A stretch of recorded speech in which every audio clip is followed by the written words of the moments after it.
I went to check my lakeside cabin after a neighbor told me the lights had been on every night. I saw my son's car parked outside, so I waited and watched. 2 hours later, he came out carrying a large bag and threw it into the lake. When I saw what was inside, my whole body trembled with horror. Don't forget to subscribe to the channel and comment where you're watching from. The call came at 7:30 on a Tuesday evening, just as I was finishing my dinner. Martha Hendricks, my neighbor up at Crystal Lake, had a voice tight with concern. "Tisha, I hate to bother you, but something odd is happening at your cabin. The lights have been on every night this week. I thought you should know." I set down my fork, my heart doing a small flutter. "Every night?" "Without fail. Around 8 o'clock, someone arrives. The lights go on. Then, around 11, everything goes dark again. I wouldn't have noticed except Buster's been barking at the headlights coming up the mountain road." I thanked Martha and hung up, my mind already racing. The cabin had been locked up since July. It was now early October, and the lake community was mostly empty for the season. My husband Richard had passed away 3 years ago, and the cabin had been our refuge for nearly 40 years of marriage. These days, I rarely went up alone, but someone was going up there. Someone with a key. I lived in Millbrook, Pennsylvania, a town where everyone knew everyone's business, or thought they did. At 64, I'd learned that the most dangerous secrets were the ones people kept closest to home. My son Stephen was 32 now, married to Lauren for 5 years. They lived in a renovated farmhouse just 10 miles from my place, close enough that I saw them weekly, usually for Sunday dinner. The image of Stephen came to mind immediately when Martha mentioned the lights. He had a key to the cabin, of course. But why would he be going up there secretly, after dark, 3 times a week? I didn't sleep that night. Instead, I lay awake thinking about my son, about the way his shoulders had seemed to carry more weight lately, about how Lauren had grown quieter over the past year. They'd been trying to have a baby. I knew this because Lauren had mentioned it once, almost 18 months ago, with a brightness in her eyes that had since faded to something more guarded. "We're really hoping," she'd said then. "Stephen wants to be a father so badly." But since that conversation, neither of them had mentioned it again. And I, respecting their privacy, hadn't asked. Now I wondered what silence had been hiding. The next evening, I told my neighbor Betty I was going to visit my cousin in Pittsburgh. Instead, I packed a small overnight bag, threw in a thermos of coffee, and drove the winding mountain roads toward Crystal Lake. The October air had that sharp quality that meant winter wasn't far behind. Leaves crunched under my tires as I turned onto the private road that led to our cabin. I parked my car at the Hendricks place, 2 properties down, and walked through the woods. Martha had been kind enough to let me use her driveway, and she'd promised not to mention my visit to anyone. The pine trees filtered the fading sunlight into golden strips across the forest floor. I knew these woods like the lines on my own hands. The cabin came into view, a modest A-frame with a wide deck overlooking the lake, and there, parked in the small clearing beside it, was Stephen's silver Honda. My breath caught in my throat. So it was him. I crouched behind a thick oak tree about 50 yards from the cabin, feeling ridiculous and heartbroken all at once. What kind of mother spies on her own son? But something deeper than curiosity drove me forward. This was the instinct that had kept me awake for decades when my children were young. The same instinct that knew when something was wrong even before the phone rang. The cabin lights came on at exactly 8:07. I could see Stephen's silhouette moving past the windows. He seemed to be pacing. Then he disappeared into what I knew was the back bedroom. The room that had been Stephen's when he was a boy, where he'd spent countless summer nights reading by flashlight and listening to the loons call across the water. I settled against the tree trunk, pulling my jacket tighter. The temperature was dropping fast. I poured coffee from my thermos and waited, watching the cabin like it held answers to questions I hadn't yet learned to ask. 2 hours passed. My legs cramped. My back ached. I was about to give up, to walk down there and simply knock on the door and demand an explanation, when the cabin door opened. Stephen emerged carrying a large black garbage bag. Even from a distance, I could see it was heavy, packed full of something. He walked with purpose toward the dock, his shoulders hunched forward. The dock light had burned out last summer and hadn't been replaced, so he moved carefully in the darkness, his footsteps hollow on the wooden planks. Then he threw the bag into the lake. I heard the splash, saw the white spray of water catch the moonlight. Stephen stood there for a long moment, his head bowed, his hands on his knees as if he might be sick. Then he straightened, walked back to the cabin, shut off the lights, and drove away. I waited until his tail lights disappeared down the mountain road before I moved. My body was stiff from sitting so long in the cold, but adrenaline pushed me forward. I half ran, half stumbled to the dock, pulled out my phone, and turned on its flashlight. The water was dark and cold. The bag had sunk, but not far, maybe 8 feet down in the shallow water near the dock. I could see the black shape of it resting on the sandy bottom. I went to the shed, found Richard's old fishing pole, and spent the next 20 minutes trying to hook the bag. My hands shook. My breath came in short gasps. Finally, the hook caught on something and I dragged the bag toward shore, wading into the icy water up to my knees to grab it.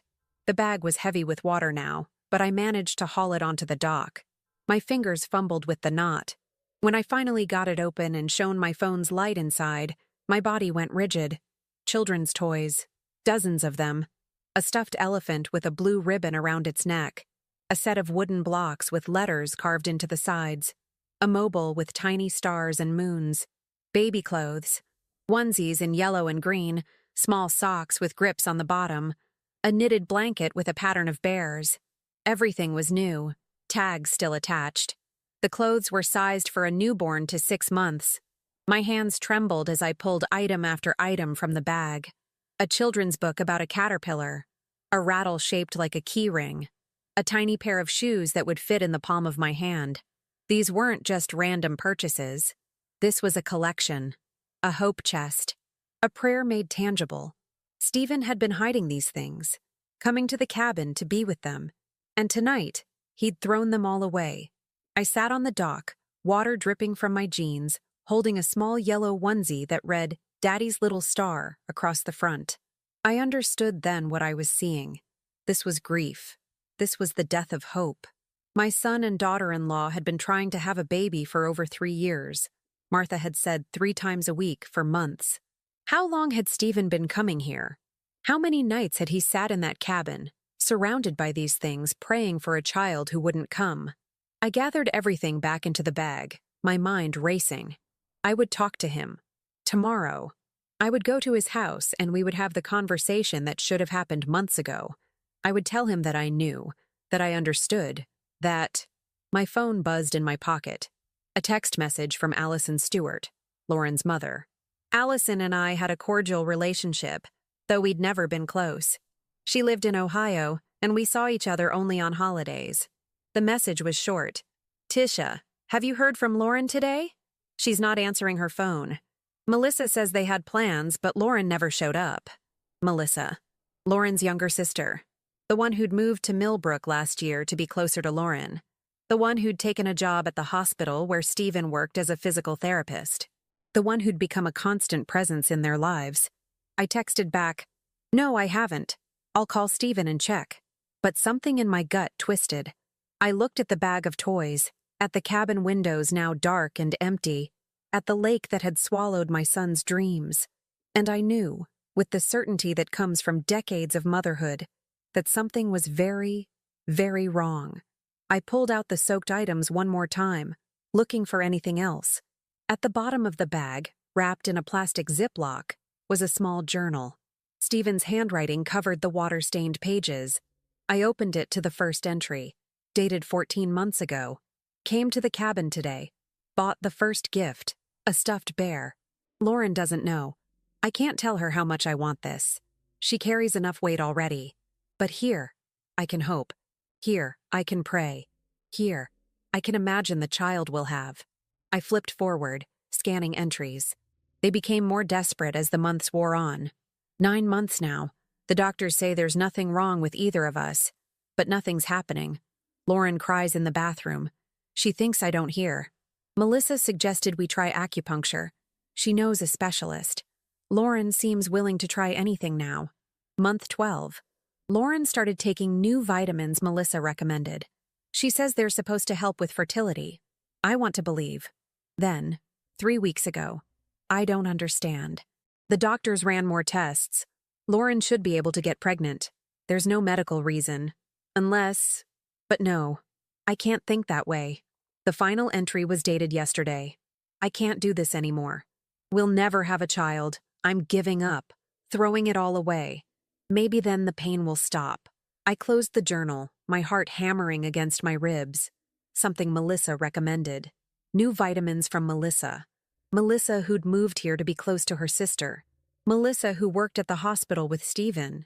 Melissa who, I suddenly remembered, had looked at my son with something more than sisterly affection at last Christmas dinner. And now Lauren was missing. I pulled out my phone and called Stephen. He answered on the third ring, his voice rough.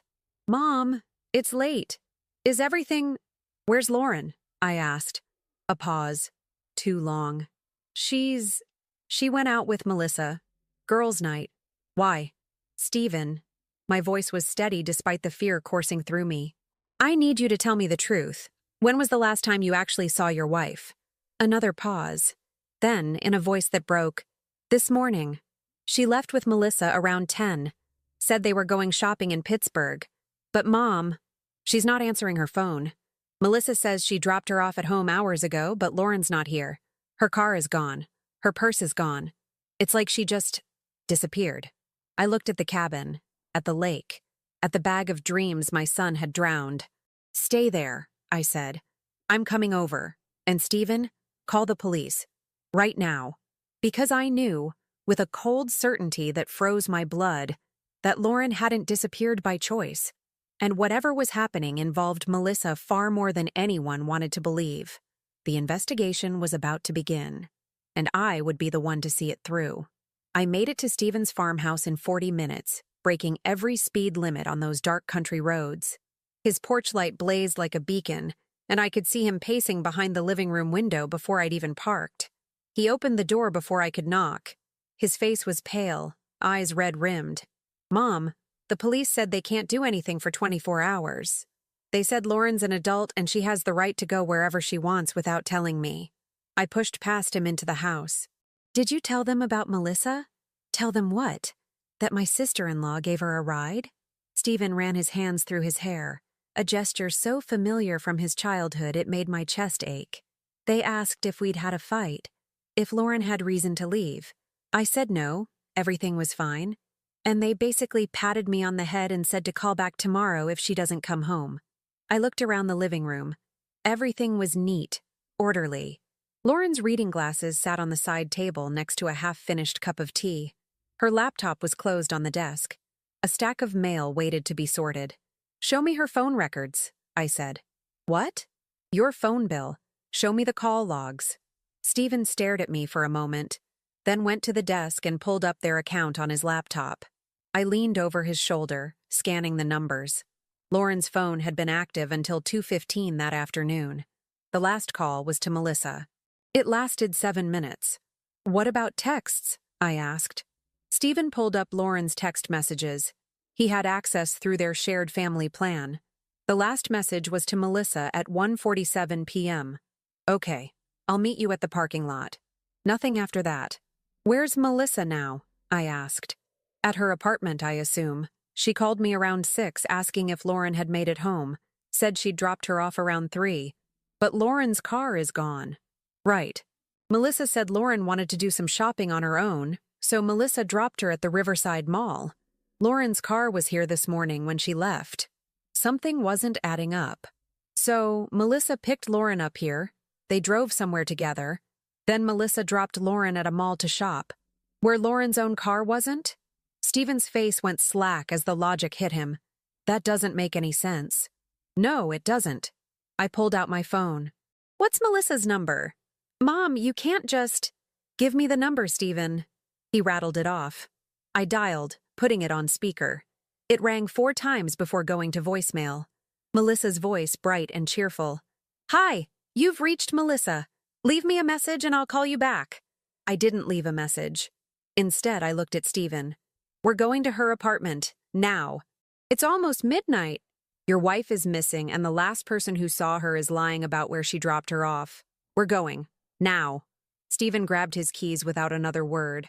Melissa lived in a new apartment complex on the east side of Millbrook, one of those places with a gym and a pool that sat empty most of the year. We pulled up to find her windows dark. Stephen had a key. She'd given it to him and Lauren for emergencies, he explained as we climbed the stairs to the second floor. I didn't like that she'd given my son a key. Stephen knocked first. No answer. He knocked again, louder. Melissa? It's Stephen. I need to talk to you about Lauren. Silence. He looked at me. I nodded. He used the key. The apartment was dark but tidy. Too tidy. No dishes in the sink, no clutter on the counters. The living room looked like a furniture showroom, everything in place. Nothing personal except for a few framed photos. I walked to the photos while Stephen called out for Melissa in the bedroom and bathroom. The largest frame held a picture from Lauren and Stephen's wedding. But something was wrong with it. I picked it up, holding it closer. Someone had carefully cut Lauren's face out of the photo. Just a neat circular hole where her smiling face should have been. Stephen stood beside Melissa in his tuxedo, his arm around empty space. My blood ran cold. Stephen, I called softly. Come here. He emerged from the bedroom. She's not here. Her car's not in the lot either. He stopped when he saw my face. What? I handed him the photo frame. His hands started shaking. What the? Why would she? I moved to the other photos. Same thing. Every picture that included Lauren had been defaced. In a group shot from last Thanksgiving, Lauren's face was scratched out with black marker. In a candid from a summer barbecue, someone had drawn a red X over her. Stephen. My voice was steady, though my heart was racing. We need to search this apartment very carefully. And then we need to call the police again. You don't think Melissa would... I think your sister-in-law is obsessed with you. And I think your wife found out. We searched the apartment systematically. In the kitchen, I found a drawer full of takeout menus, all from restaurants I knew Stephen liked. In the bathroom, men's shaving cream and a razor. Stephen didn't recognize them as his brands, but they were the same types he used. In the bedroom, I found something that made my stomach turn. A box under the bed, filled with photos of Stephen. Hundreds of them. Some looked like they'd been taken at the hospital where they both worked. Stephen in the cafeteria, walking to his car, sitting at his desk. Others were taken without his knowledge. Stephen at the grocery store, Stephen at the gas station, Stephen in the yard at his own house. And at the bottom of the box, a wedding dress. Size 6, Lauren's size. Stephen's face had gone white. She's been following me. For months, by the look of it. I pulled out another item from the box, a journal smaller than the one I'd found at the cabin. This one was Melissa's handwriting. I flipped it open to a random page. Lauren doesn't deserve him. She can't even give him a child. I could give him everything. I would be a better wife. I would make him so happy. Another entry, dated 2 months ago. Started giving Lauren the pills today. Dr. Green said they were contraceptives, but I told Lauren they were fertility vitamins. She trusts me completely. Within a few months, she'll think she's infertile. Maybe then Stephen will leave her. The words swam before my eyes. I read the passage again, making sure I understood correctly. She's been sabotaging Lauren's fertility, I said, my voice hollow. Giving her birth control pills disguised as fertility vitamins. Stephen grabbed the journal from my hands, reading frantically. His face cycled through shock, horror, and finally rage. 3 years. We've been trying for 3 years. And Melissa, she's been preventing it the entire time. I pulled out my phone. Now we call the police. This is evidence of stalking, harassment, and... My phone rang before I could dial. Unknown number. I answered anyway. Hello! Heavy breathing on the other end. Then a woman's voice, high and strained. Tisha? It's Lauren. My heart nearly stopped. Lauren! Where are you? I don't have much time. Her voice was shaking. I figured out what Melissa was doing. The pills. Everything. I confronted her today when she picked me up. We fought in the car. She drugged me. Something in a water bottle she gave me. I woke up somewhere dark. I don't know where. My phone was in my pocket, but she doesn't know. The battery's almost dead. I heard her talking to someone. Tisha, she's not rational. She thinks if I'm gone, Stephen will. The line went dead. I stared at the phone, my hand trembling. Stephen was watching me with desperate eyes. That was Lauren, I said. She's alive, but Melissa has her somewhere. She drugged her, and she's holding her. Where? Did she say where? Somewhere dark.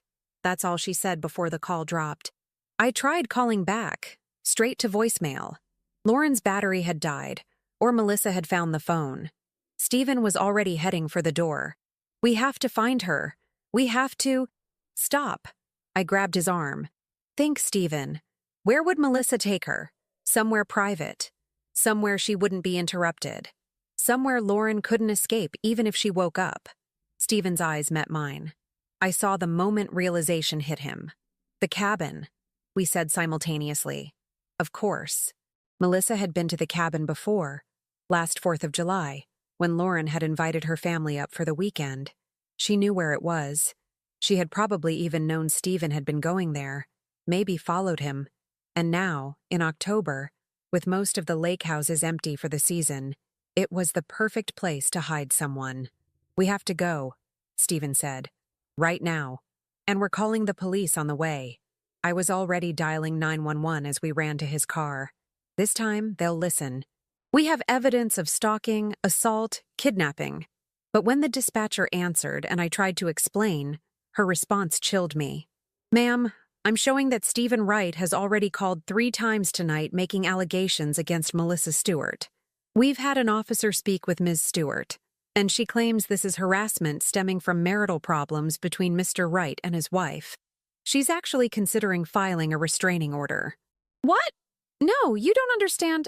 Ma'am, unless you have concrete evidence that a crime has been committed, I can't dispatch officers based on speculation.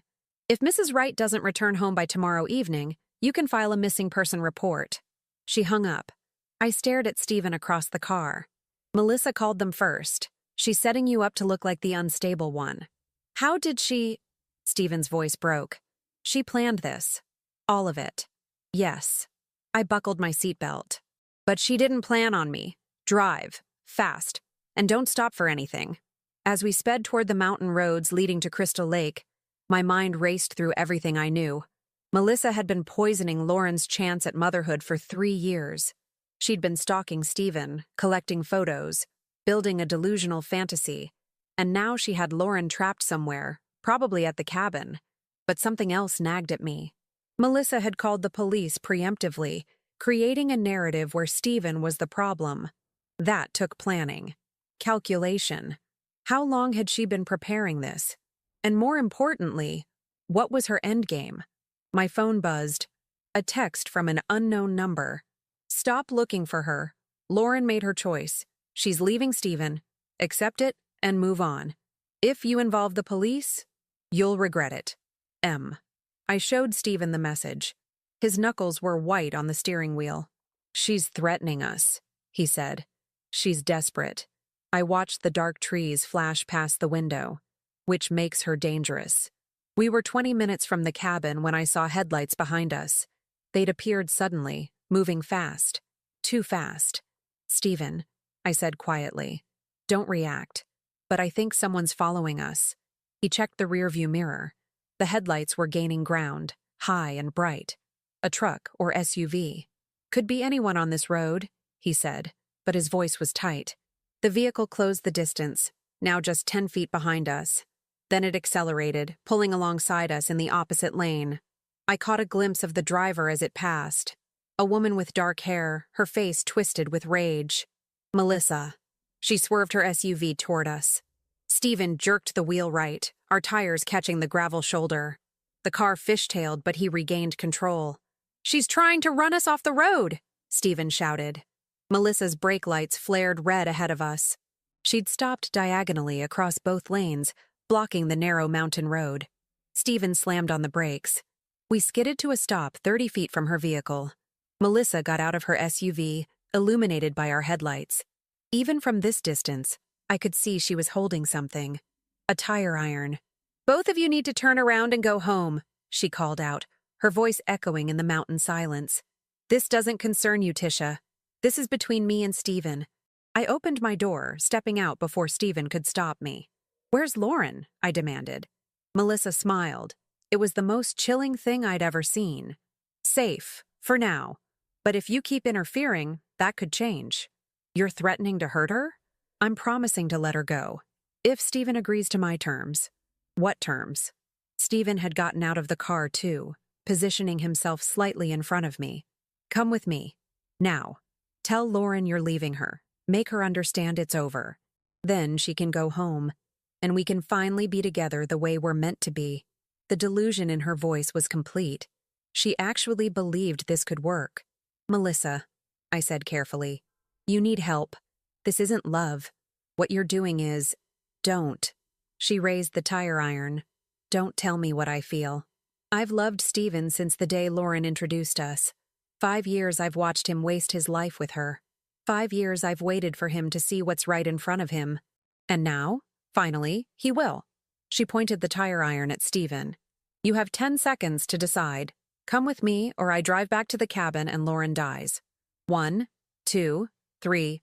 "I'll come," Stephen said immediately. "Just don't hurt her. Please." "No!" I grabbed his arm. "You can't." "I have to, Mom." His eyes met mine, and I saw the terror there, but also determination. "She's my wife. I have to save her." Melissa's smile widened. "Smart boy. Get in my car. Tisha, you drive Stephen's car back down the mountain. If I see you following us, Lauren pays the price. Understand?" Every instinct screamed at me to refuse, to fight, to find another way. But Lauren's life hung in the balance, and Melissa was clearly unhinged enough to do exactly what she threatened. "Let me call someone," I said. "Let me tell someone where we're going." "No." Melissa's voice was steel. "No calls, no police, no one. Stephen comes with me now, or this ends badly for everyone." I watched my son walk toward Melissa's SUV, his shoulders squared, his face set. He was walking into a trap, and we both knew it. But as he passed Melissa to get to the passenger side, he looked back at me, just for a second, and he mouthed 2 words: "Trust me." Then they were in the SUV, backing up, turning around, heading up toward the cabin. I stood alone on the dark mountain road, my heart pounding, my mind racing. Melissa had made one critical mistake. She'd assumed I would follow orders. She'd assumed an elderly woman would be too frightened, too cautious, too obedient to fight back. She had no idea what a mother was capable of when her children were in danger. I got back in Stephen's car, but I didn't turn around. Instead, I killed the headlights and followed at a distance, keeping Melissa's taillights barely in view. The real hunt was just beginning. I kept the headlights off, navigating by moonlight and memory. These roads had been part of my life for 40 years. I knew every curve, every pothole, every place where the shoulder dropped away into nothing. Melissa's taillight stayed visible ahead, 2 red dots weaving through the darkness. My phone buzzed. A text from Stephen. "Mom, if you're following, stay back. She keeps checking mirrors. Has knife. Lauren in cabin basement. Door code changed. We'll try to get it." Smart boy. He'd found a way to text while Melissa was driving. I texted back, "I'm here. Be careful. Love you." 3 dots appeared, then disappeared. He couldn't risk responding. I thought about the basement at the cabin. Richard and I had converted it into a storage space years ago.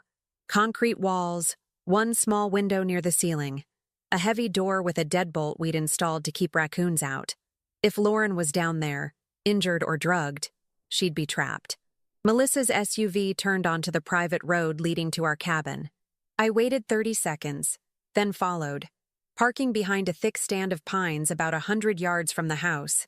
I could see the cabin lights come on, see Melissa and Stephen get out of the vehicle. I crept closer, staying in the tree line. The October night was cold enough that my breath formed white clouds, but I barely felt it. Every sense was heightened, focused. Through the living room window, I could see them. Melissa was pacing, animated, talking rapidly. Stephen stood very still, his hands visible at his sides. Smart, showing he wasn't a threat. His eyes kept darting toward the basement door. I needed to get closer, needed to hear what they were saying. I made my way around to the back of the cabin where the basement window was located. It was partially concealed by bushes, and I had to crouch low to peer inside. The basement light was off, but moonlight filtered through enough for me to make out a shape on the floor. Lauren. She was lying on an old mattress we'd stored down there, her hands bound with what looked like zip ties. Even in the dim light, I could see she was conscious. Her eyes were open, staring at the ceiling. I tapped gently on the window. Once. Twice. Lauren's head turned slowly toward the sound. Our eyes met. I saw recognition, then desperate hope flash across her face. I put my finger to my lips. She nodded almost imperceptibly. I pulled out my phone and texted her. "I'm here. Getting you out. Stay calm." A minute later, my phone buzzed. Lauren's text. "Melissa drugged me. Wearing off but still weak. She's planning something bad. Heard her talking to someone on phone earlier. Think there's another person involved." Another person.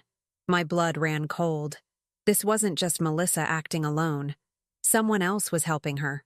Before I could respond, I heard voices raised inside the cabin. I hurried back toward the front, keeping low. "Not going to happen, Melissa." Stephen's voice, loud enough to carry through the walls. "This is crazy. Let Lauren go and we can get you help." "Help?" Melissa's laugh was shrill. "I don't need help. I need you to stop being blind. We're perfect together, Stephen. We always have been. I've spent 3 years trying to make you see it. By drugging my wife? By sabotaging our chance to have a family? She was never going to give you children." Melissa's voice cracked. "The doctor told me. He ran tests. Lauren has a condition, endometriosis. She's known for months but didn't tell you. She let you keep hoping while knowing it was impossible." I pressed closer to the window. "Was that true?" "You're lying," Stephen said, but there was uncertainty in his voice. "Am I? Ask her yourself." "Oh, wait. You can't, because she's been keeping secrets too. We're not so different, your wife and me. We both lied to you, but at least I did it because I love you." The door to the cabin opened suddenly. I ducked behind a thick oak tree as Melissa stormed out onto the deck, Stephen following. "I need air," Melissa said, her voice calmer now, calculating. "And you need to think. Really think about what I'm offering. A fresh start. A real family. Children. Everything Lauren couldn't give you." "Where did you get that information about Lauren's condition?" Stephen asked. "You're not her doctor." Melissa smiled. "No, but Dr. Green is, and he's very helpful when you know how to ask nicely." My mind raced. Dr. Green, the fertility specialist Lauren had been seeing. How had Melissa gotten access to confidential medical records? "That's a HIPAA violation," Stephen said. "He could lose his license." "He won't, though, because if Lauren tries to report him, he'll just say she's lying. Patient-doctor confidentiality works both ways." Melissa moved closer to Stephen. "Besides, does it really matter how I know? What matters is that I'm telling you the truth. Lauren can't have children. I can. I want to. With you. Even if what you're saying is true, which I don't believe. You kidnapped her. You drugged her. You've been stalking me for months. Years, maybe. You need psychiatric help." Melissa's expression darkened. "I need you to stop being stupid. This is your chance, Stephen. Choose me. Choose the life we could have together. Or stay loyal to a woman who's been lying to you since the beginning. Let me talk to Lauren." "No." "Then I'm walking out of here right now and calling the police." Melissa pulled something from her jacket pocket. The knife Stephen had mentioned in his text. Not large, but enough. "You're not going anywhere. And neither is she. Not until you agree." Stephen's hands came up, placating. Okay, let's just calm down and talk about this." "I'm tired of talking." Melissa's voice rose to a shriek. "I've been patient. I've been waiting. And you still choose her." She lunged forward. Stephen caught her wrist and they struggled. The knife glinted in the porch light. I didn't think. I ran from my hiding place, grabbing a fallen branch from the ground. "Let him go." Melissa spun toward me, shock on her face. You followed us. I told you." "I don't take orders from you," I said, advancing with the branch held like a club. "Drop the knife and step away from my son." For a moment, we all froze in a terrible tableau. Then Melissa smiled. You want to know the really funny part, Tisha? Your son isn't the only one with secrets. Ask Stephen about Seattle. Ask him about the conference last March. Stephen's face went pale. Melissa, don't what? Don't tell your mother that you kissed me? That you came to my hotel room? The words hit me like a physical blow. I looked at Stephen. Is that true? I was drunk, Stephen said, his voice barely a whisper. It was a mistake. One kiss. I left immediately. I told her it could never happen again. But it did happen, Melissa said triumphantly. See, Tisha? He wanted me too. Deep down, he knows we belong together. That night proved it. That night proved I loved my wife. Stephen's voice broke. I felt so guilty I couldn't sleep for a week. I almost told Lauren a dozen times. The only reason I didn't was because I knew it would hurt her for no reason. Because it meant nothing. It meant everything to me. Melissa whispered. I looked at this woman, this girl really, only 28 years old, and saw the delusion that had consumed her. One drunken kiss had become in her mind a declaration of love, a promise of a future. Melissa, I said carefully, lowering the branch slightly, you've confused fantasy with reality. Whatever you think happened in Seattle, whatever you think Stephen feels, it's not real. You need professional help. Please, let us take you to a hospital. I don't need a hospital. She turned the knife toward me now. I need all of you to stop treating me like I'm crazy. I'm not crazy. I'm the only one seeing things clearly.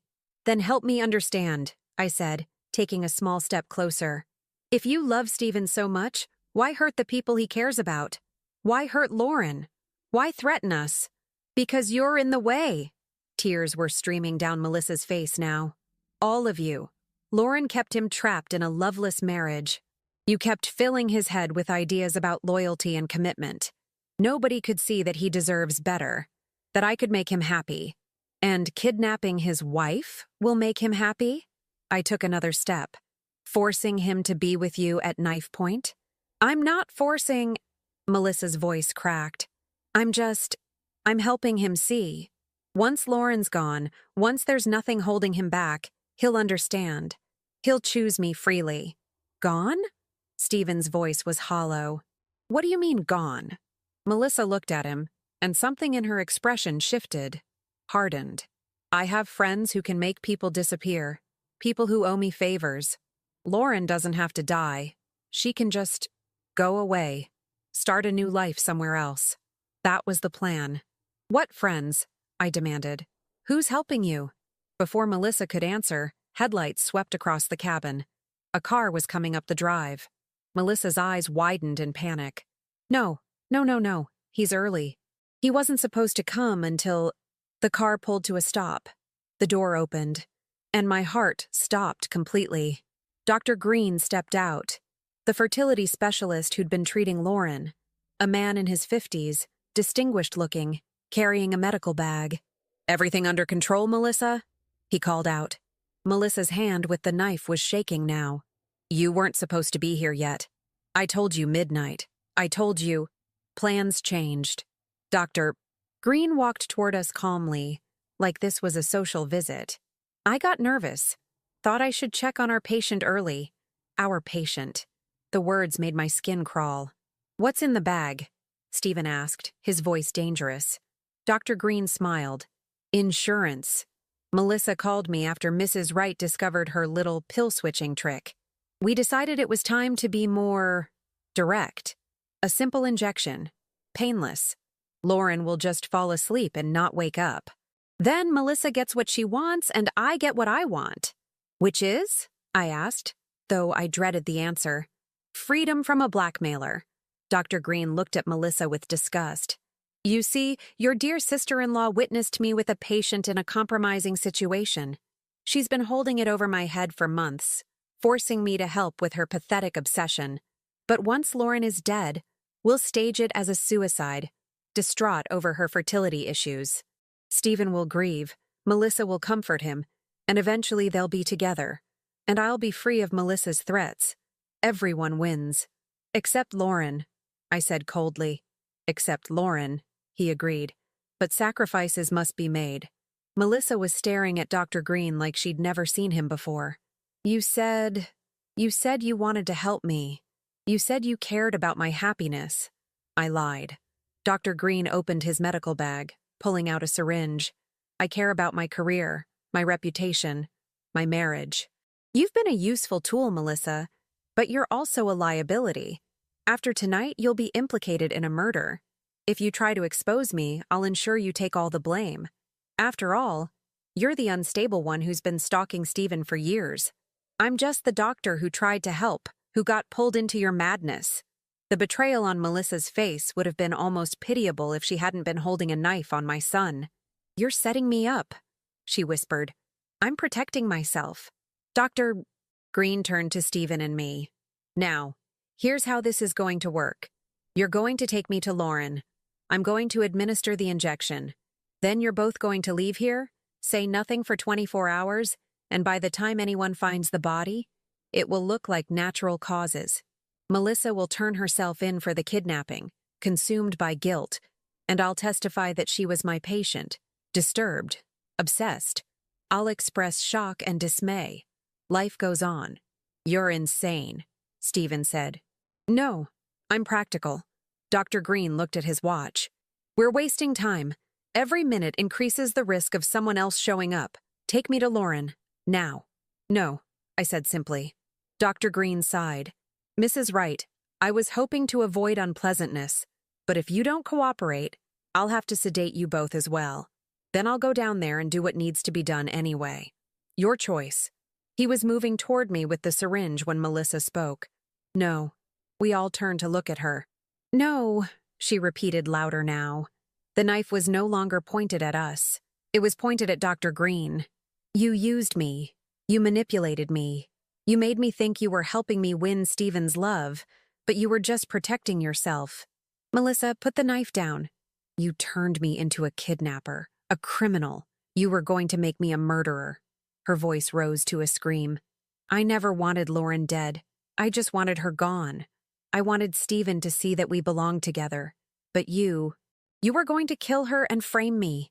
Because you're weak, Dr. Green said coldly. You couldn't commit. You had months to make Stephen fall in love with you and you failed. I'm simply finishing what you started. Melissa let out a sound somewhere between a sob and a howl. Then she charged at Dr. Green, the knife raised. What happened next seemed to unfold in slow motion. Dr. Green tried to dodge, dropping the syringe.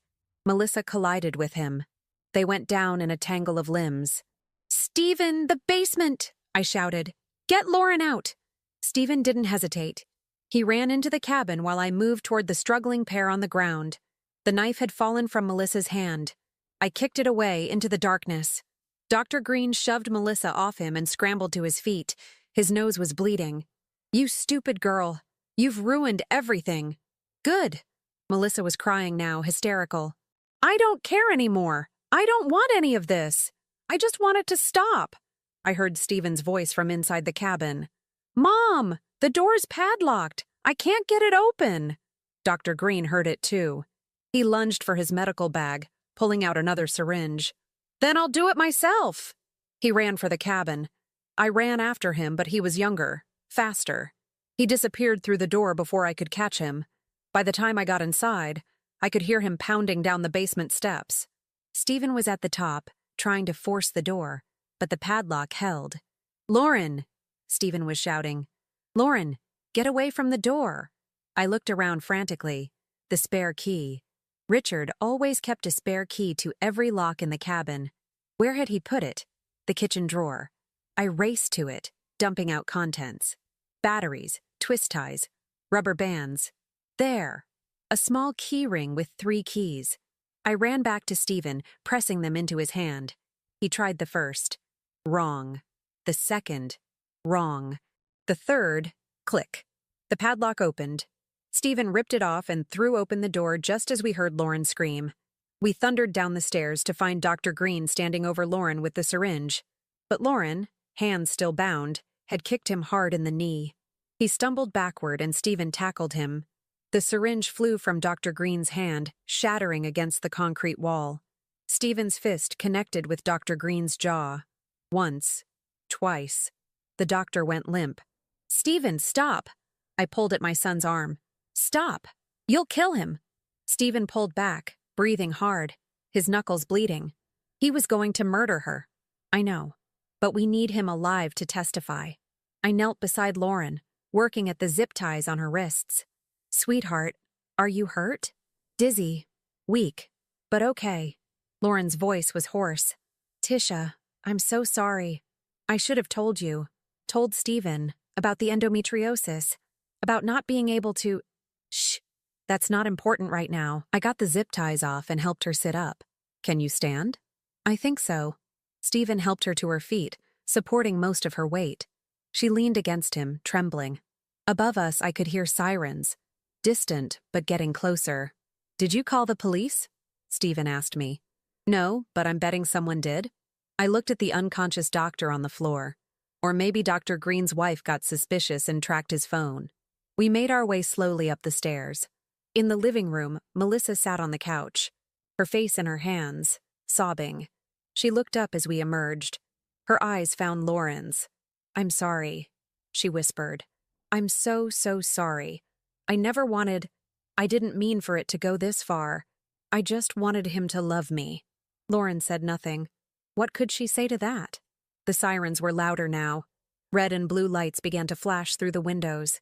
I looked at my son supporting his wife, at the woman who'd terrorized them sitting broken on my couch, at the unconscious doctor who'd been willing to commit murder. And I thought, this is what secrets do. They don't just hide the truth. They poison everything they touch. The police were at the door. The nightmare was ending. But I had a feeling the hardest part, the healing, was just beginning. The state police took statements for 3 hours. They arrested Dr. Green for attempted murder and kidnapping. They arrested Melissa for kidnapping, assault, and stalking. An ambulance took Lauren to Millbrook General for observation, with Stephen refusing to leave her side.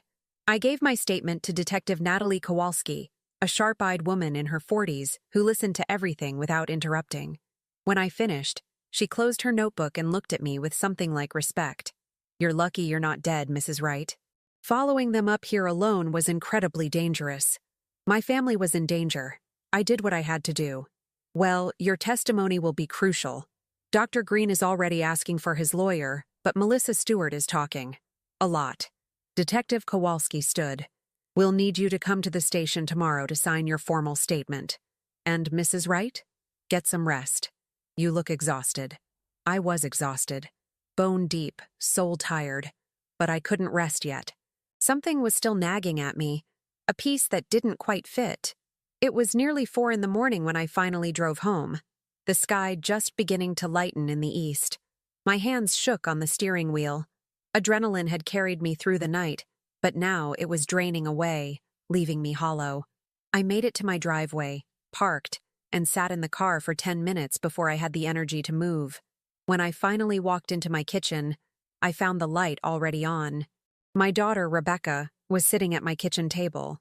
"Mom," she stood, her face pale. "I've been calling you for hours. Your phone went straight to voicemail. I was about to call the police." Rebecca lived 2 states away in Virginia, working as an architect. We talked weekly but saw each other only a few times a year. What was she doing here at 4 in the morning? "Rebecca." I set down my purse, my mind struggling to switch gears. There was an emergency with Stephen and Lauren. "I'm fine. Everyone's fine now." "I know. Stephen called me from the hospital an hour ago." Rebecca's eyes were red like she'd been crying. "He told me everything. About Melissa. About Dr. Green. About the cabin. Then you know it's over. They're safe." "Is it over?" Rebecca moved closer, and I saw something in her expression that sent alarm bells ringing. "Mom, there's something I need to tell you. Something I should have told you months ago." I sank into a chair. "What is it?" Rebecca sat across from me, her hands clasped so tightly her knuckles were white. "Last Christmas, when we were all at Stephen's house for dinner, I went outside to take a phone call. I saw Melissa in her car, parked down the street. She was just sitting there, watching the house. I thought it was weird, but I didn't say anything. Why not? Because Rebecca's voice cracked. Because I was dealing with my own mess. I didn't want to get involved in anyone else's problems. I was selfish and stupid and… Rebecca! I reached across the table, taking her hand. You couldn't have known what Melissa was planning. That's not all. Rebecca pulled her hand away, standing up to pace. 3 months ago, Melissa called me, out of the blue. Said she was worried about Lauren and Stephen's marriage. Said she thought they were having problems, and maybe I should talk to Stephen, see if he was okay. I went very still. What did you tell her? I said I'd noticed some tension between them at Easter, which was true. They'd seemed strained.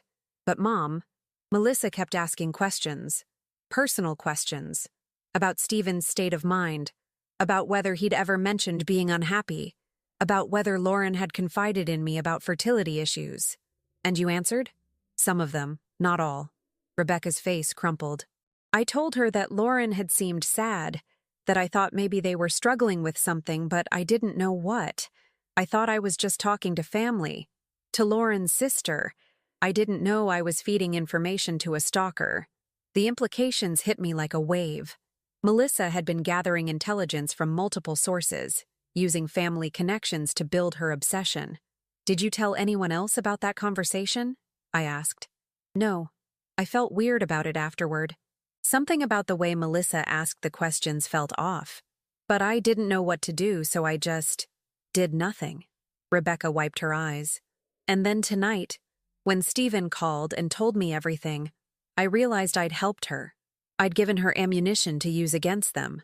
You didn't know, I said firmly. Melissa manipulated you. That's what she does. But I should have said something. If I'd told you or Stephen about that phone call, maybe nothing would have changed. Melissa was going to do what she was going to do regardless. I stood, pulling my daughter into a hug.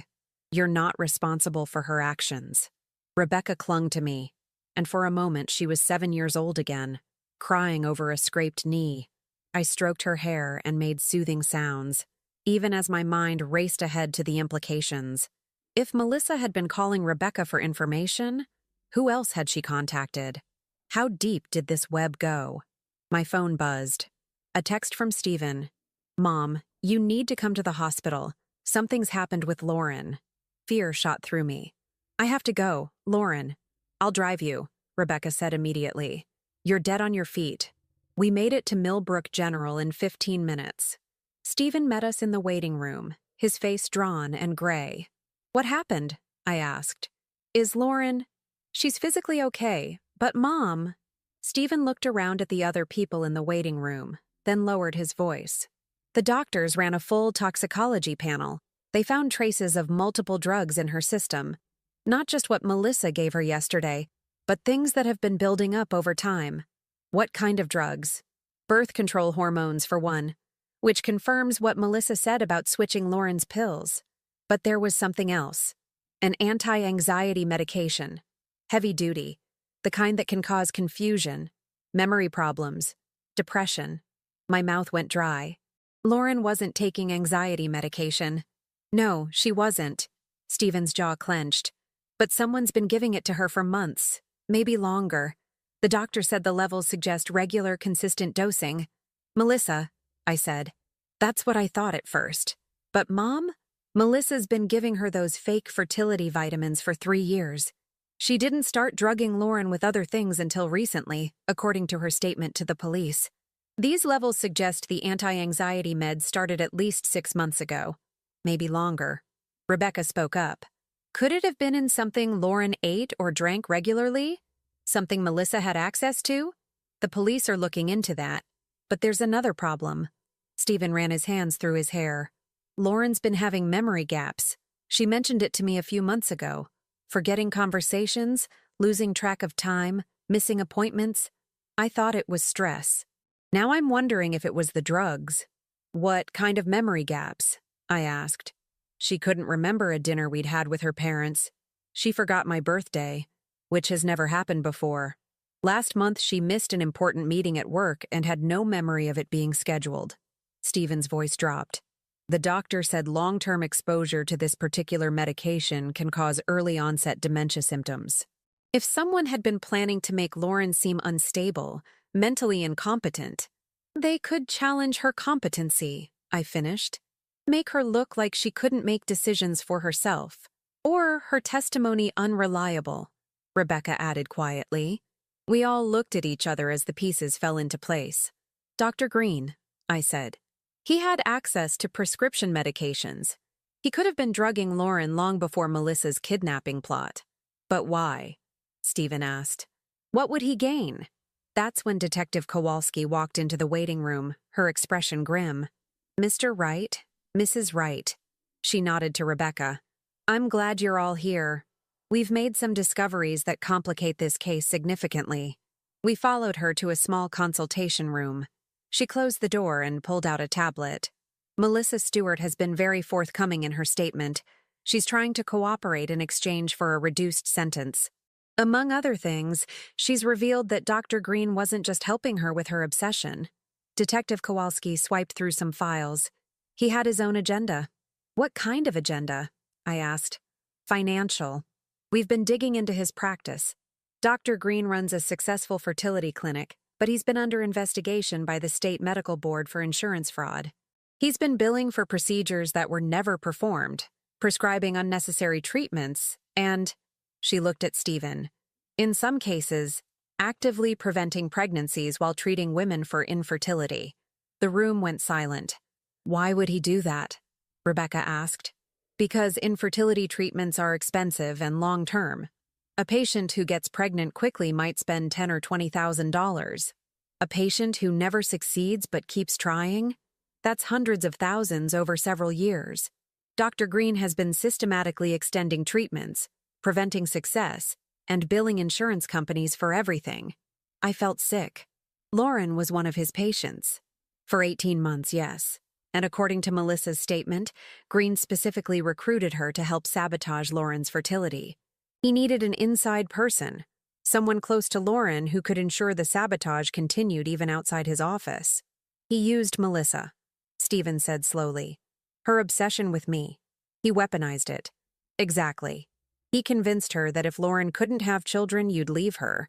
He provided the contraceptive pills for Melissa to switch. He encouraged Melissa's delusion, and in return, Melissa made sure Lauren stayed infertile and continued paying for his treatments.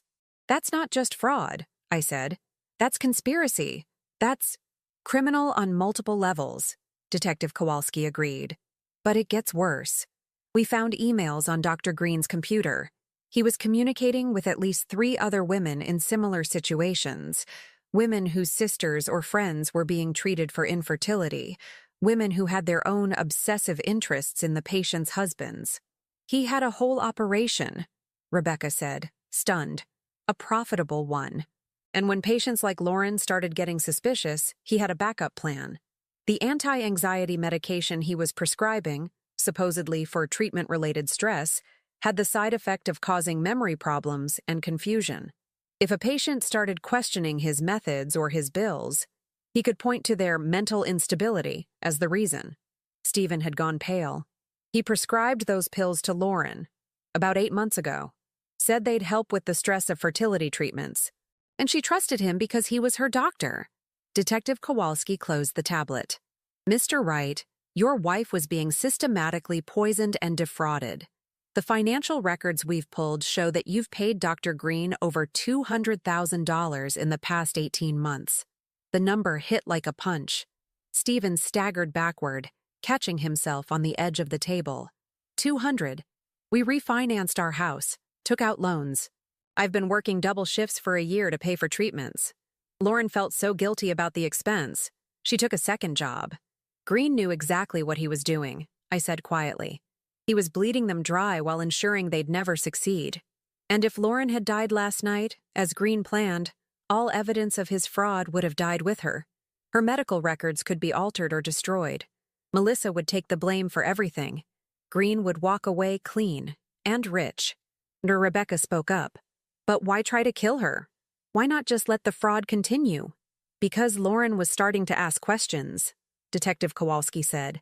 According to her initial statement, she'd requested copies of all her medical records 2 weeks ago.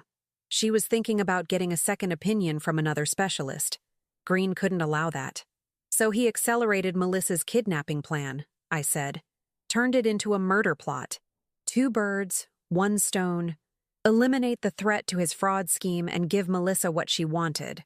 Except Melissa didn't want Lauren dead, Stephen said. She just wanted her gone. Green twisted her obsession into something darker. And when Melissa realized what he was really planning, she turned on him. Detective Kowalski confirmed. Her statement has been very detailed. We have enough to charge Green with fraud, conspiracy, attempted murder, and about a dozen other crimes. What about the other patients? I asked. The other women he was doing this to? We're contacting them now. This is going to be a major case. Dr. Green's career is over, and he's looking at decades in prison. The detective left to continue her investigation. The 3 of us sat in silence for a long moment. $200,000, Stephen finally said. We could have had that house paid off, could have saved for our future, for a child's education, and he just took it. Took everything while pretending to help us. We'll get through this, I said. Lauren's alive. That's what matters. Is it? Stephen looked at me with haunted eyes. Mom, what if the drugs permanently damaged her? What if the stress and the trauma? What if we can never have children now? What if Green took that from us forever? I didn't have an answer. Sometimes there are no comforting words, no easy reassurances. The door opened. A nurse appeared. Mr. Wright? Your wife is asking for you. Stephen stood, then hesitated. Mom, will you come with me? I don't think I can face her alone right now. Of course. We walked down the hallway to Lauren's room. She was sitting up in bed, an IV in her arm, her face almost as pale as the pillows, but her eyes were clear, alert. Stephen, she said softly. Tisha, thank God. Stephen went to her bedside, taking her hand. For a moment, they just looked at each other. Then Lauren started crying. I'm so sorry, she sobbed. I should have told you. About the endometriosis. About thinking I couldn't have children. I was so ashamed. I thought if you knew you'd leave me. And I couldn't bear that, so I just kept trying and trying, hoping maybe the doctors were wrong. Maybe there was still a chance. Shh, Stephen said, pulling her into his arms. We'll talk about all of it. But not now.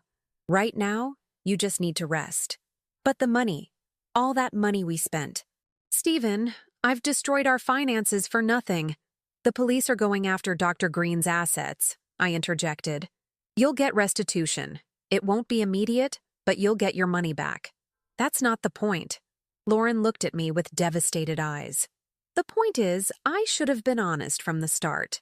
If I'd just told Stephen about the endometriosis diagnosis 2 years ago, we could have explored other options. Adoption, surrogacy, something. Instead, I lied and kept hoping and let Green bleed us dry. You were a victim, I said firmly. He exploited your vulnerability. He and Melissa both. Melissa? Lauren's face crumpled again. My own sister. How could she hate me that much? She doesn't hate you, Stephen said quietly. She's sick. Obsessed. I should have seen it. Should have noticed something was wrong. We all should have, Rebecca said from the doorway. She'd been standing there silently, but now she stepped into the room. Lauren, I'm so sorry. I talked to Melissa about you and Stephen. Answered questions I shouldn't have. I gave her information she used to hurt you. Lauren shook her head. You didn't know. None of us knew. But that wasn't quite true. Someone had known. Someone had seen the signs and said nothing. A new thought occurred to me, cold and unsettling. Lauren, when did Dr. Green first suggest that Melissa accompany you to appointments? Lauren frowned, thinking. About a year ago. He said having family support was important for the process. Melissa had just moved to town. She wasn't working yet, and she volunteered to come with me. Why? Because Green knew about Melissa's feelings for Stephen before any of us did, I said slowly. He recruited her specifically because she was obsessed. He targeted her the same way he targeted his other accomplices. How would he have known? Stephen asked. Hospital records, Rebecca said suddenly. Melissa works at Millbrook General. Green has privileges there. He could have seen her watching Stephen, could have noticed her behavior and realized she was exploitable. Just like he realized Lauren was exploitable because of her desperation for a child, I added. He's a predator. He identifies vulnerable people and uses them. A knock on the door interrupted us. Detective Kowalski again. Sorry to intrude, but there's been a development. Dr. Green's lawyer just arrived, and Green changed his story. He's now claiming that everything was Melissa's idea, that she manipulated him, threatened him, forced him to help her. He's trying to position himself as another victim. That's ridiculous, Stephen said. We have evidence. We do. But his lawyer is good, and he's going to fight this every step of the way, which means you all need to be prepared for a long legal battle. Detective Kowalski looked at each of us in turn. Green has resources, money, connections. He's going to use every trick in the book to avoid prison. Let him try, I said quietly. We have the truth on our side. Truth doesn't always win in court, Mrs. Wright, especially when money's involved. After the detective left, we sat in heavy silence. The enormity of what we were facing was starting to sink in. Criminal trials, civil suits, months or years of legal proceedings. Our family's trauma exposed for public consumption. And through it all, we'd have to find a way to heal, to rebuild trust, to become a family again. I looked at my children and my daughter-in-law, all of them bearing wounds both visible and invisible. And I made a decision. We're going to get through this, I said. Together. All of us. Whatever it takes, however long it takes, we're going to survive this and come out stronger. How can you be so sure? Lauren asked. Because, I said, I've lived 64 years on this earth. I've survived losing my husband. I've raised 2 children through every possible crisis, and I've learned that the only thing stronger than evil is family. Real family. Not the kind that hurts you, but the kind that fights for you. I looked at Stephen. Even when they make mistakes. I looked at Rebecca. Even when they feel guilty. I looked at Lauren. Even when they're afraid. We're going to fight Green. We're going to see justice done, and we're not going to let him or Melissa or anyone else destroy what we've built. But even as I said it, my phone buzzed with a new message. Unknown number. This isn't over, Tisha. You've made powerful enemies. Watch your back. I deleted the message without showing anyone. No need to worry them more tonight. But I knew, with cold certainty, that the real battle was just beginning. 3 weeks later, I sat in a conference room at the offices of Brennan and Associates, the law firm representing our family in the civil suit against Dr. Green. Around the table sat Stephen, Lauren, Rebecca, our attorney Julia Brennan, and Detective Kowalski. We were preparing for the preliminary hearing scheduled for the next day. Dr. Green's criminal trial wouldn't start for months, but the civil case was moving forward aggressively. Julia believed we had a strong case for fraud, malpractice, and emotional distress, but something had been bothering me for days. A pattern I couldn't quite see, pieces that didn't fit together cleanly. Mrs. Wright? Julia was looking at me expectantly. Did you hear the question? I'm sorry. Could you repeat it? I asked if you'd received any more threatening messages since the one you reported 3 weeks ago. I had received more. 5 of them, actually. All from different numbers. All warning me to drop the case, to convince Stephen and Lauren to accept a settlement and move on. I'd reported the first 2 to Detective Kowalski, but the police couldn't trace them.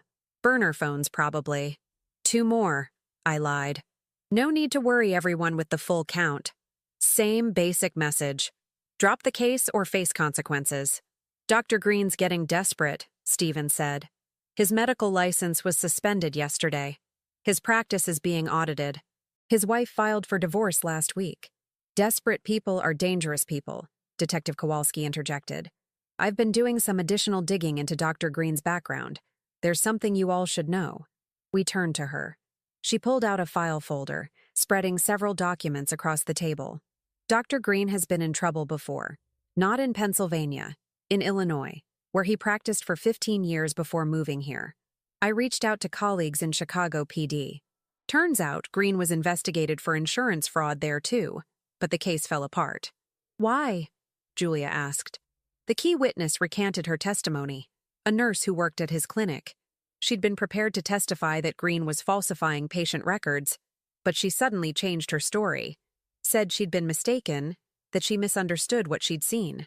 Let me guess, I said. She received threatening messages. Her car was vandalized. Her apartment was broken into. Nothing stolen, just ransacked. A message. She got scared and backed down. Without her testimony, the case collapsed. Green moved to Pennsylvania 6 months later and started fresh. Lauren's face had gone pale. He's done this before. Intimidated witnesses. Made people too afraid to testify.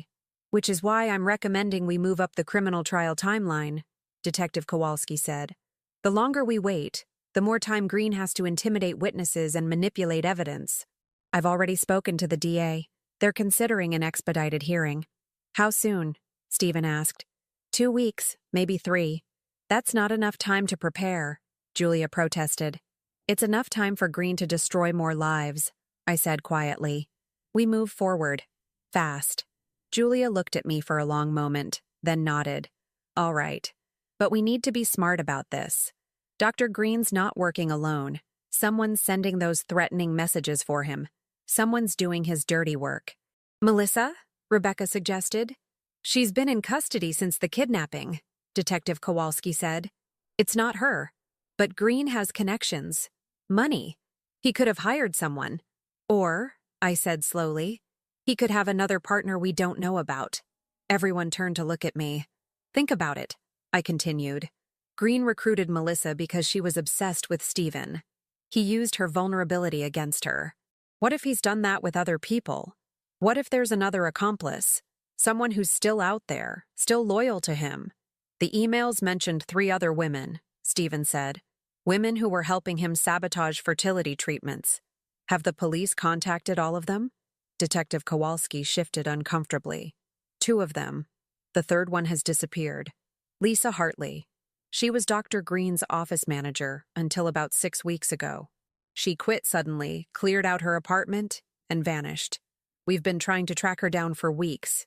Right around the time Lauren requested her medical records, I said. Exactly. I think Hartley was Dr. Green's main accomplice. She had access to everything. Patient files, billing records, prescription pads. If anyone helped Green set up his fraud operation, it was her. And she's still out there, Lauren said, her voice tight with fear. Still loyal to Green. Maybe sending those threatening messages. It's a theory, Detective Kowalski admitted. But we have no proof. Hartley covered her tracks well. After the meeting ended, I stayed behind to speak with Julia privately. You're holding something back, she said once we were alone. What is it? I pulled out my phone and showed her the 5 threatening messages I'd actually received. Her expression darkened as she read them. Tisha, why didn't you report all of these? Because I wanted to see if I could figure out who was sending them. And I think I have. I pulled out a folder I'd been carrying. Inside were printouts. Research I'd been doing on my own, late at night when I couldn't sleep. Lisa Hartley didn't just disappear. She changed her identity. Look, I showed Julia a social media profile. This woman, Linda Hammond, started posting on Facebook 6 weeks ago. Brand new account. No history. But look at the photos. Julia studied them. She looks like she could be Hartley, but look at the background of this photo. That's the Millbrook Town Square. She's still here, still watching us. How did you find this? I spent 3 weeks going through every social media account created in Pennsylvania in the past 2 months, cross-referenced them with photos of Dr. Green's staff from the clinic website. It took time, but I found her. Julia stared at me with something like awe. You did police work. I did grandmother work. When my grandchildren were younger, I learned how to track their social media to keep them safe. Same skills, different application. Have you told Detective Kowalski? Not yet, because I want to catch Hartley in the act. I want proof that she's the one threatening us, that she's working for Green, and I think I know how to get it. I explained my plan. Julia listened, her expression cycling through shock, concern, and finally reluctant admiration. This is dangerous, she said. So is letting Green win. Tisha, you're not a police officer. You're not trained for this kind of, I'm a mother protecting her family. That's all the training I need. The next morning, I posted on my own Facebook account, something I rarely did. A simple message. Meeting with prosecutors tomorrow to provide additional evidence in the Green case. Justice is coming. It was bait, and I waited to see if anyone would bite. That evening, my phone rang. Unknown number. Hello? Heavy breathing. Then a woman's voice, tight with anger. You stupid old woman. You should have taken the settlement. Now you've left me no choice. Lisa Hartley? I said calmly. A sharp intake of breath. How did you... I know everything. I know you helped Green set up the fraud. I know you've been sending the threatening messages. I know you're still in Millbrook, still trying to protect him. You know nothing. The voice was shrill now. Dr. Green saved my life. When I was struggling with infertility, when I was desperate, he gave me hope. He's a good man, and I won't let you destroy him. He lied to you, Lisa. Whatever he told you, whatever he promised, it was all manipulation. He uses people. That's what he does. No, you're wrong. Her voice broke. He said if I helped him, he'd make sure I got pregnant. He said I was special, that he'd give me the treatments I needed. And he did. I have a baby now. A beautiful baby girl. Because of him. My heart sank. Another victim. Another vulnerable woman Green had exploited. Lisa, did you ever stop to wonder why you couldn't get pregnant before Green helped you? Did you ever consider that maybe he was the one preventing it, just like he prevented my daughter-in-law's pregnancy? Silence on the other end. He does it to everyone, I said gently. He creates the problem so he can sell the solution. That's his pattern. You were never infertile, Lisa. He just made you think you were. You're lying. But her voice wavered. I'm not. And deep down, you know it. That's why you're so angry. That's why you're still protecting him.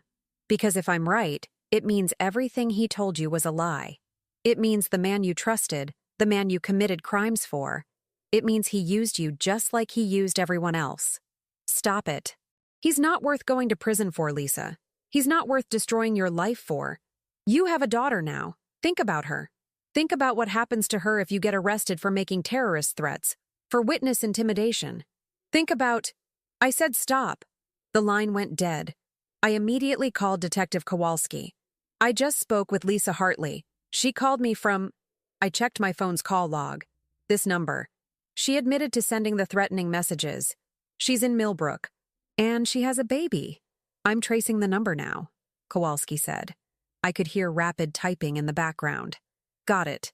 The call came from a cell tower near the Riverside Mall. I'm sending units there now. Tisha, where are you? Home, safe.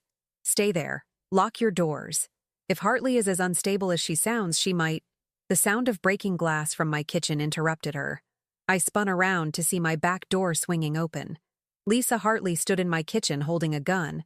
Hello, Tisha, she said. We need to talk. I kept the phone to my ear. Detective Kowalski was shouting on the other end, but I spoke calmly. Detective, I need to call you back.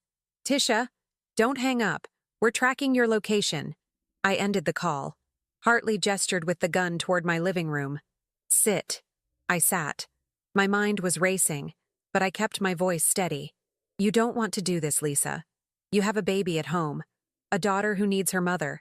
My daughter needs her mother to be strong, to fight for what's right. Hartley was pacing now, the gun waving dangerously.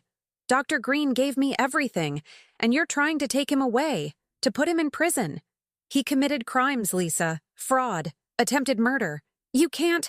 He never tried to murder anyone. That was all Melissa. She was crazy, obsessed. Dr. Green was just trying to help her. Is that what he told you? It's the truth. Then why did he run when the police arrived? Why did he have a syringe full of sedatives? Why was he standing over my daughter-in-law about to inject her?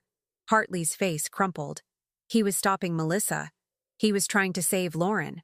That's what he told me. That's what happened. And you believed him because you wanted to. Because if Green is a monster, then you're a monster too for helping him.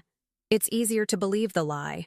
Shut up, Hartley raised the gun, pointing it directly at my face. You don't know anything about me, about what I've been through. I had 3 miscarriages before Dr. Green, 3 babies I lost. And then he helped me, and I finally had my daughter. He's a miracle worker. He's a con artist. I stood slowly, carefully. And somewhere inside, you know it. That's why you're here pointing a gun at a 64-year-old woman. Not because you believe in Green, but because you're terrified that I'm right. Tears were streaming down Hartley's face now. If you're right, then I helped him hurt people. Innocent people. Women like me who just wanted babies. Yes, I said gently. You did. But you can stop now. You can tell the truth. You can help us make sure Green never hurts anyone else.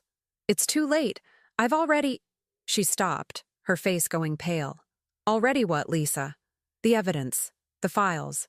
Green kept copies of everything at his house. Records of all the patients he defrauded, all the accomplices he recruited, everything. He kept it as insurance, he said, so that if anyone tried to expose him, he could threaten to expose them too.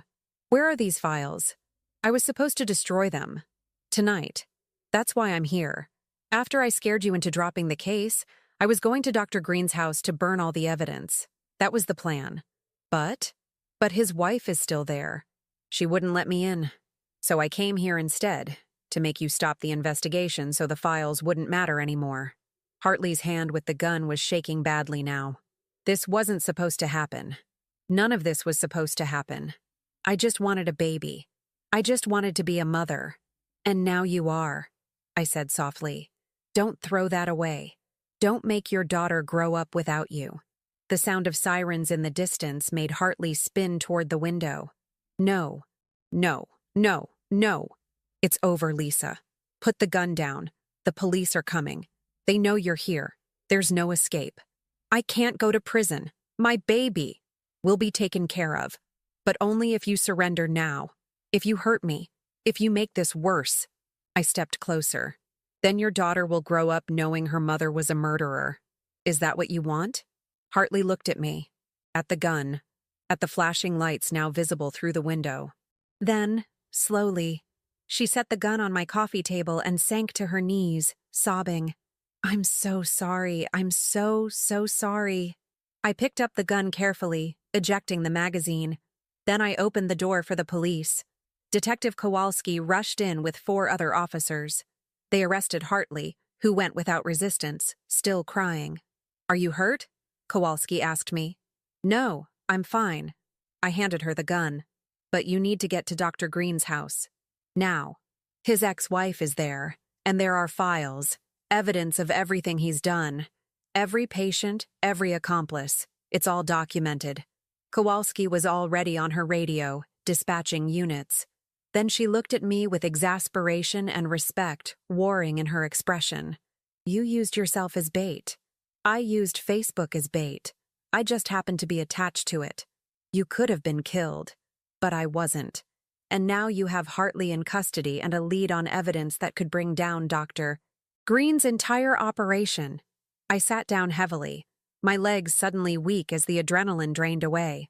Though I wouldn't mind if you posted an officer outside my house for the next few days. Already done. Kowalski sat beside me. Tisha, what you did tonight was incredibly brave and incredibly stupid. Welcome to motherhood. We specialize in both. By midnight, the police had recovered 17 boxes of files from Dr. Green's house.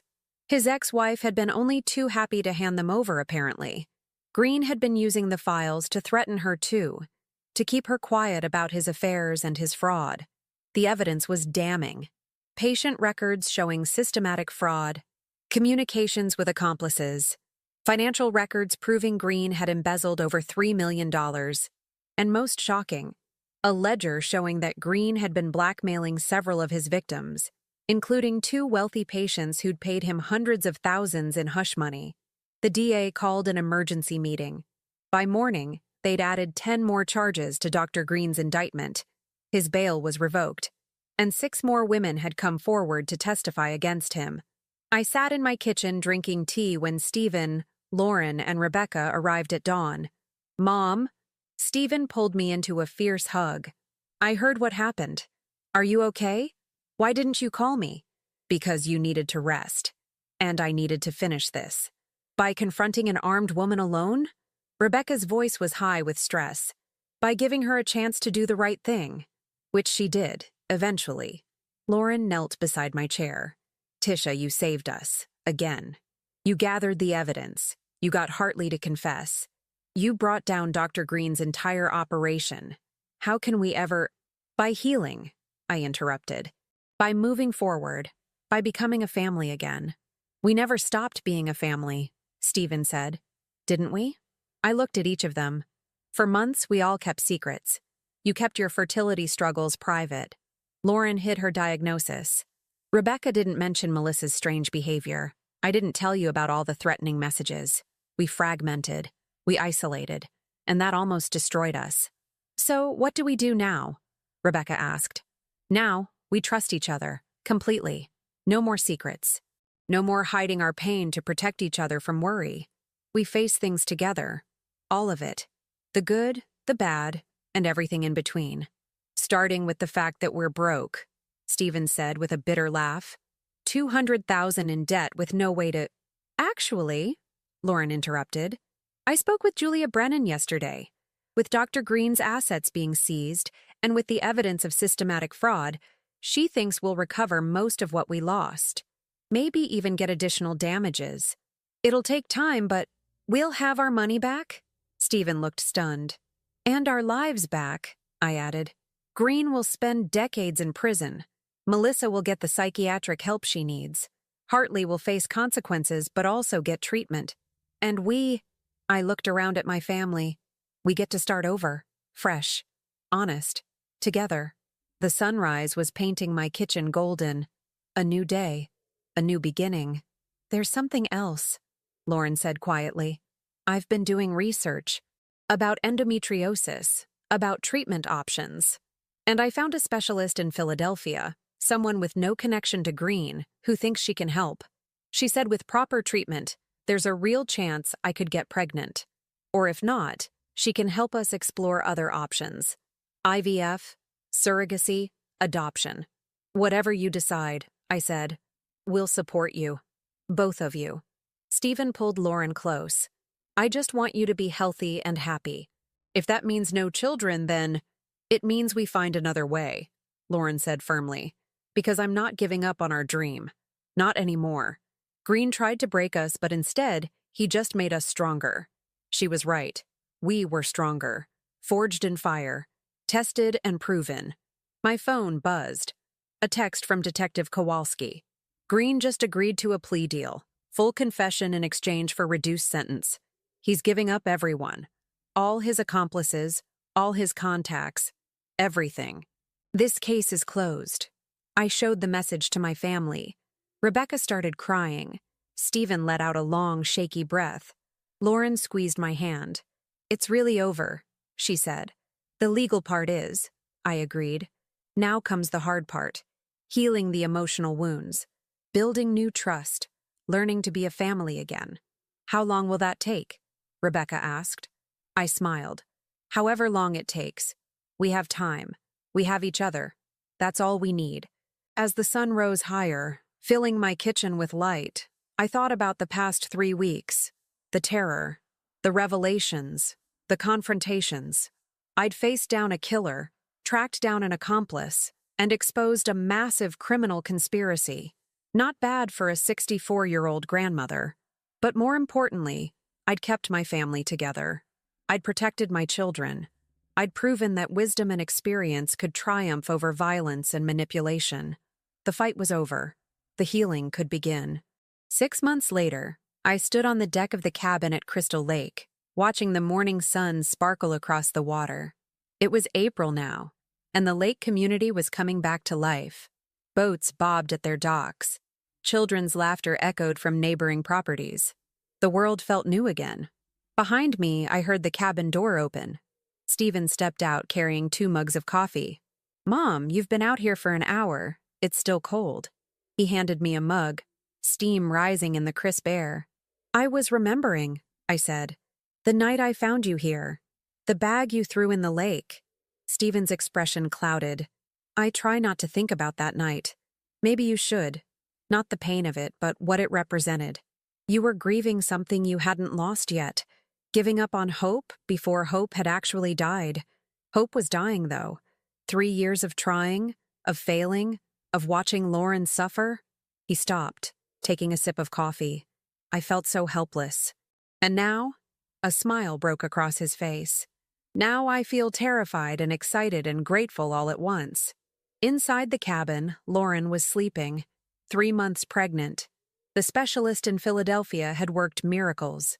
Proper treatment for the endometriosis, careful monitoring, and most importantly, honesty about what was happening to her body. No more secrets, no more shame. The pregnancy was high risk. There were no guarantees. But there was hope. Real, honest hope. "She's showing now," Stephen said softly. "Just a small bump, but it's there. Real. Growing. How are you handling it?" "Day by day. Sometimes hour by hour." He laughed. "Every doctor's appointment, I'm convinced something's gone wrong. Lauren has to calm me down. She's the strong one now. She always was. She just didn't know it." We stood in comfortable silence for a moment. Then Stephen said, "I got a call from Detective Kowalski yesterday. Dr. Green's sentencing is next week. They're expecting 25 to 30 years. Good. Melissa's trial is scheduled for June. Her lawyers are pushing for psychiatric treatment instead of prison. What do you think should happen?" Stephen considered. "A year ago, I would have said lock her up and throw away the key. But now, I think she needs help. Real help. What she did was unforgivable, but she's also sick. And she was manipulated by Green, used by him. That doesn't excuse her actions, but it explains them." "Very wise," I said. "I learned from the best." He bumped my shoulder with his. "Speaking of which, Rebecca told me about your new project." I smiled. "It's nothing major. Mom, you're teaching online courses about digital literacy for seniors, helping other older adults learn to navigate social media and spot online scams. That's not nothing." After the case ended, I'd realized my skills, the ones I'd used to track down Hartley, could help others. So many elderly people were vulnerable to online predators, scammers, and manipulators. If I could teach them to protect themselves, to investigate when something seemed wrong, to use technology as a tool rather than fear it. "I've had over 200 people sign up for the first course," I admitted. "It starts next month." "I'm proud of you." Stephen's voice was thick with emotion. "You saved our family, and now you're helping save others. I'm just using what I learned. Experience is only valuable if you share it." The cabin door opened again. Lauren emerged, wrapped in a blanket, her hair tousled from sleep. "Are you two having a moment without me?" "Never," Stephen said, moving to put his arm around her. "How are you feeling?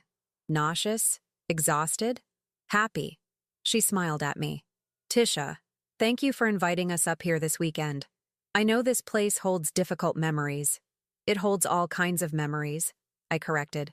"Some painful, some beautiful. That's what makes it home." We'd decided to face the cabin together as a family, to reclaim it from the darkness of that October night, to make new memories here, better ones. "I have something to show you both," I said. "Come with me." I led them down to the dock. Tied there was a small rowboat, freshly painted a cheerful yellow. "You fixed Grandpa's boat," Stephen said, surprise in his voice. "We fixed it. Rebecca and I spent last weekend sanding and painting. It hasn't been in the water for 3 years, but it's seaworthy now. Richard and I had spent countless hours in that boat, fishing and talking and watching sunsets. After he died, I couldn't bear to look at it. But Rebecca had convinced me that letting it rot was a worse memorial than restoring it." "Can we take it out?" Lauren asked. "That's exactly what we're going to do." We spent the morning on the lake, the 3 of us squeezed into the little boat, not fishing, but just floating. Stephen told stories about his childhood summers here. Lauren talked about her plans for the nursery.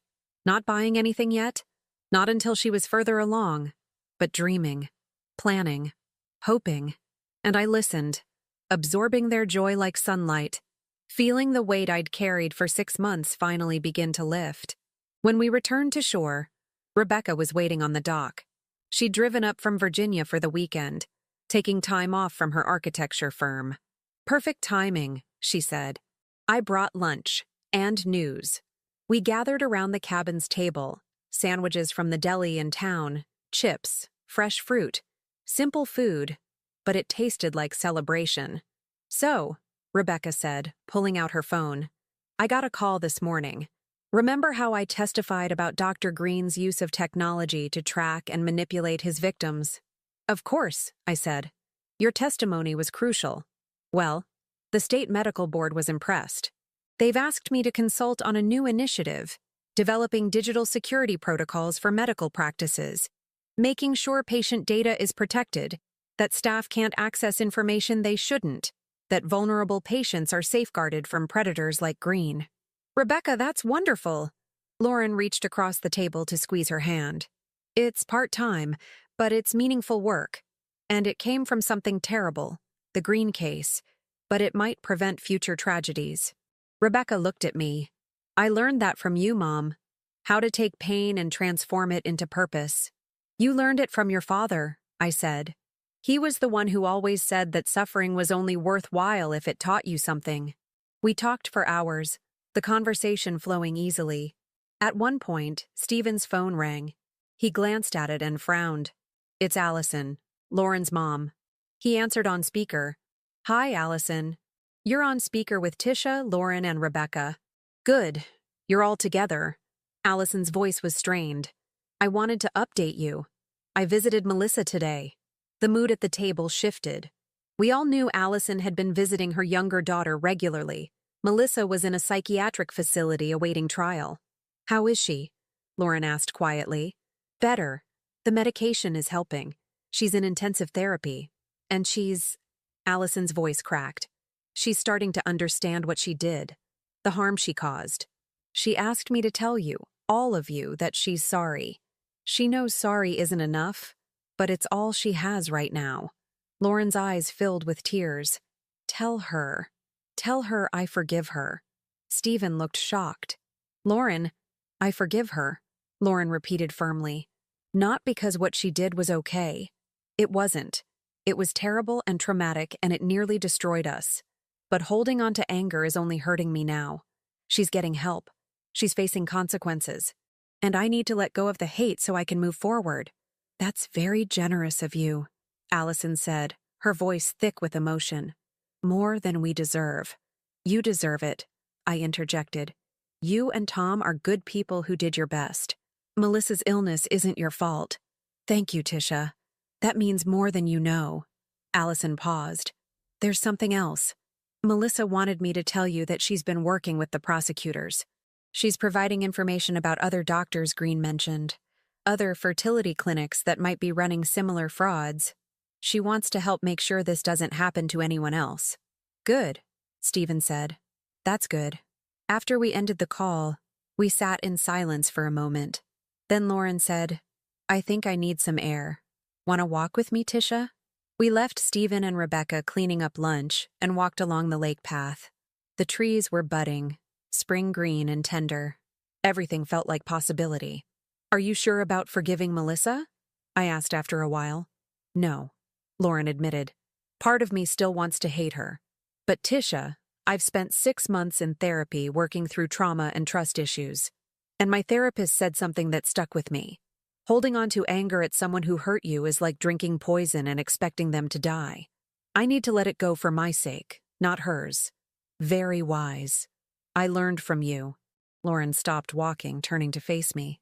You saved my life. Multiple times. You could have given up on me, on us, when everything seemed impossible. But you didn't. You kept fighting, kept investigating, kept protecting us even when it put you in danger. That's what mothers do. No, that's what extraordinary mothers do. Lauren took my hands. Stephen and I have been talking. When the baby comes, we want to name her after you. If it's a girl, Tisha Grace. My vision blurred with tears. I'd be honored. You deserve more than honor. You deserve gratitude and recognition and... Lauren laughed through her own tears. I don't even know how to express what you mean to us. To me, you don't have to.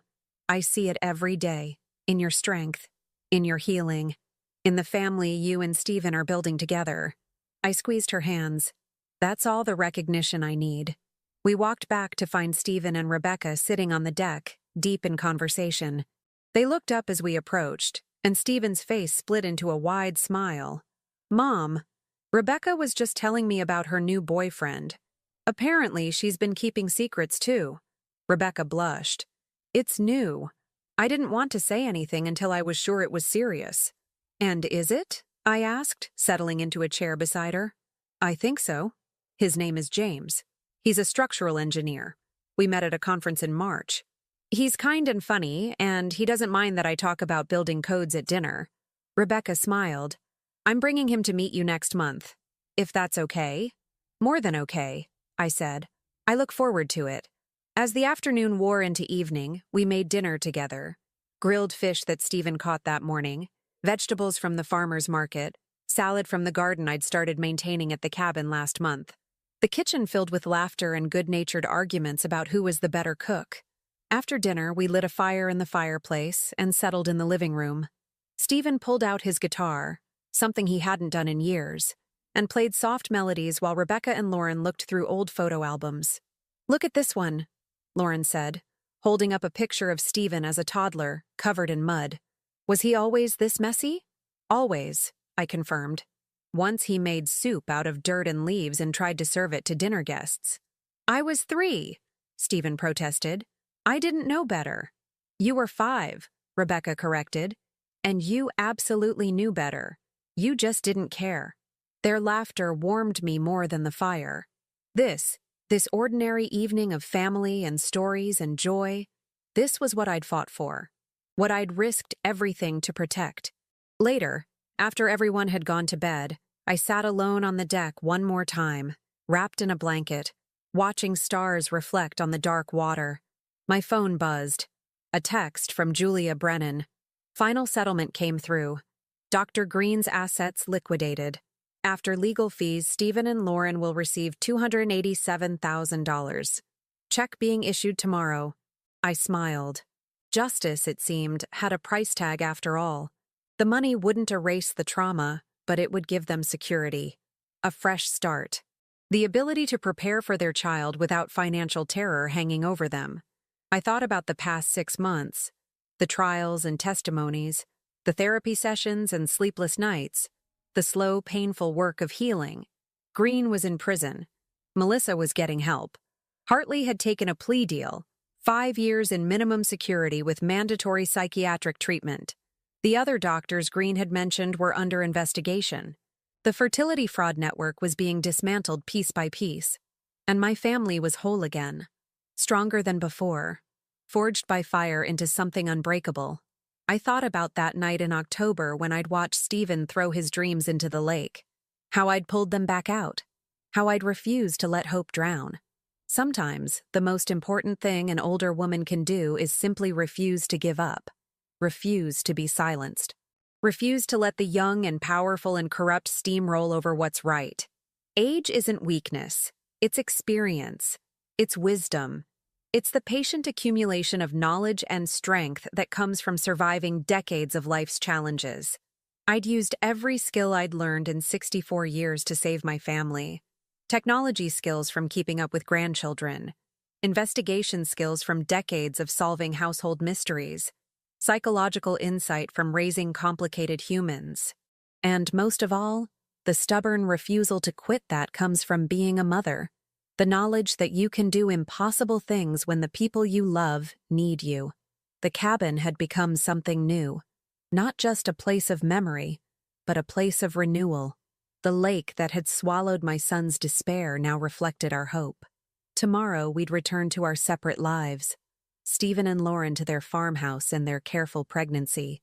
Rebecca to her architecture and her new relationship. Me to my small house and my teaching project. But we'd return different, connected in ways we hadn't been before, honest with each other, trusting each other. A family, not just by blood, but by choice and effort and love. The cabin door opened. Stephen emerged with a blanket and sat beside me. Couldn't sleep? I asked. Didn't want to. This weekend has been perfect. I didn't want it to end. It doesn't have to end. This is just the beginning. Of what? Of everything. I gestured at the lake, the cabin, the stars above. Of the life you're going to build with Lauren. Of the child you're going to raise. Of the man you're going to become. Not the one who threw dreams away in despair, but the one who fought to get them back. Stephen was quiet for a moment. Then he said, "I'm scared, Mom. Of failing. Of not being good enough. Of something going wrong. Good. Fear means you care. It means you understand how precious this all is." I took his hand. "But don't let fear paralyze you. Use it to make you careful, thoughtful, intentional. And remember, you're not doing this alone.